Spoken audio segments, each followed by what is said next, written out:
কি হবে এসএসসির বাতিল হওয়া প্রায় 26,000 চাকরিহারার ভবিষ্যৎ? হাইকোর্টের নিয়োগ প্রক্রিয়া বাতিলের রায়ই কি বহাল রাখবে সুপ্রিম কোর্ট, নাকি চাকরি বাতিলের রায় স্থগিতাদেশ দেবে সর্বোচ্চ আদালত? এক সোমবার থেকে আর এক সোমবার, এক সপ্তাহের মধ্যেই হতে চলেছে হাইকোর্টে চাকরি বাতিলের রায়কে চ্যালেঞ্জ করে সুপ্রিম কোর্টে করা মামলার শুনানি। আর তার আগে ভোটের মধ্যে ক্রমশ চড়ছে রাজনীতির পারদ। 26,000 ছেলে মেয়ে চাকরি খেতে আমরা কখনোই মন থেকে মানি না, মানতে পারি না। আমি আহ্বান করেছিলাম যে এই যে 26,000 প্রার্থী এবং শিক্ষকের চাকরি চলে গেল কোর্টের অর্ডারে, এটার দায় ঘাড়ে নিয়ে আপনি পদত্যাগ করুন।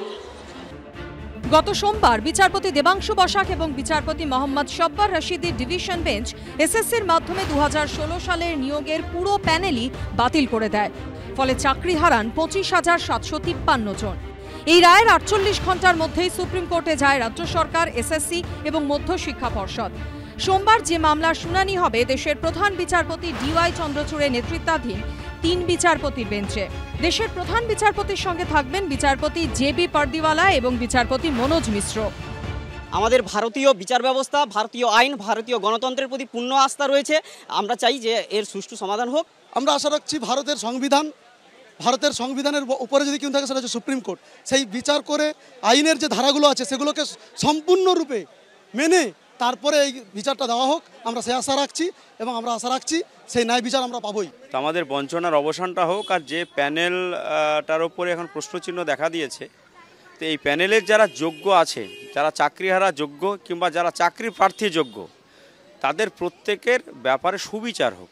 তারা যোগ্য হওয়া সত্ত্বেও তাদের কিভাবে ম্যানিপুলেট করে সরানো হলো, এবং আমরা মুখ্যমন্ত্রী জানিয়ে দিয়েছেন, আমরাও জানিয়ে দিয়েছি, যে আমার নেতা অভিষেক বন্দ্যোপাধ্যায় জানিয়েছেন, আমরা এই বঞ্চিত চাকরিহারা যোগ্য শিক্ষকদের পাশে আছি। কিন্তু আমরা যাতে সুবিচার পাই, আমরা যাতে একদেশদর্শী না হই।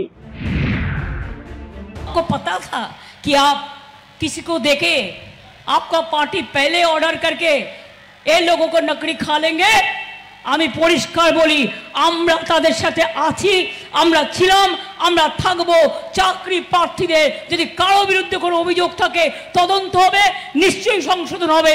কিন্তু তাই বলে 26,000 ছেলে মেয়ে চাকরি খেতে আমরা কখনোই মন থেকে মানি না, মানতে পারি না। কালকে এই মামলায় সুপ্রিম কোর্ট স্থগিতাদেশ দিতেও পারে, নাও দিতে পারে। যদি স্থগিতাদেশ দিয়ে দেয় তাহলে তার মানে এটা দাঁড়ায় না যে মমতা ব্যানার্জি এবং তার দল চাকরি চুরি করে চাকরি বিক্রি করেননি।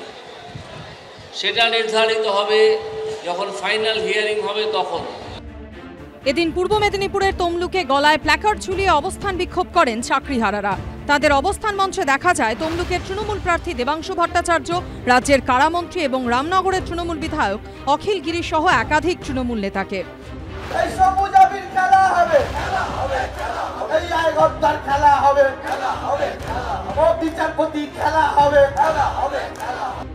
সৌভিক মজুমদার, বিজেন্দ্র সিং এবং বিটন চক্রবর্তী রিপোর্ট, এবিপি আনন্দ।